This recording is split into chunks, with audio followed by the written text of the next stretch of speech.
Klabu ya Simba Sports Club imekamilisha usajili wa winga wa kimataifa wa Tanzania Idi Nado akitokea klabu ya Azam FC, hatua inayoonekana kuongeza nguvu katika safu ya ushambuliaji ya kikosi hicho kuelekea ushindani mkali wa mashindano ya ndani na yale ya kimataifa.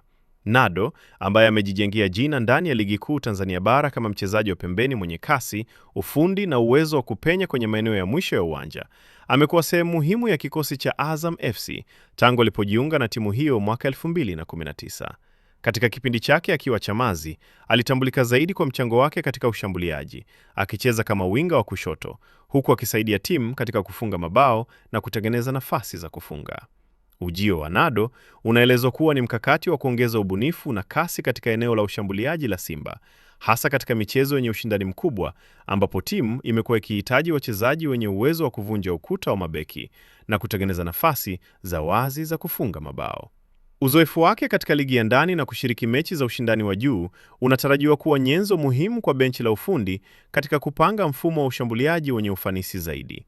Kwa upande wake, kuondoka kwa Nado ndani ya Azam FC kunahitimisha safari ya miaka kadhaa aliyotumia kuonesha kiwango thabiti na mchango mkubwa katika safu ya mbele ya timu hiyo, akihusika katika idadi kadhaa ya mabao na ushindi muhimu wa klabu hiyo katika mashindano ya ndani.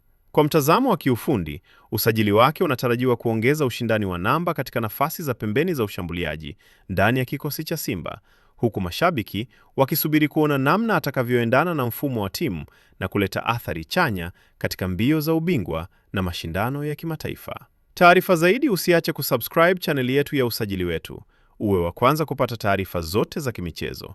Pia tunapatikana kwenye mitandao yote ya kijamii: Facebook, Instagram, TikTok pamoja na Twitter kwa jina la Usajili Wetu. Jina langu Mishabi Graphics.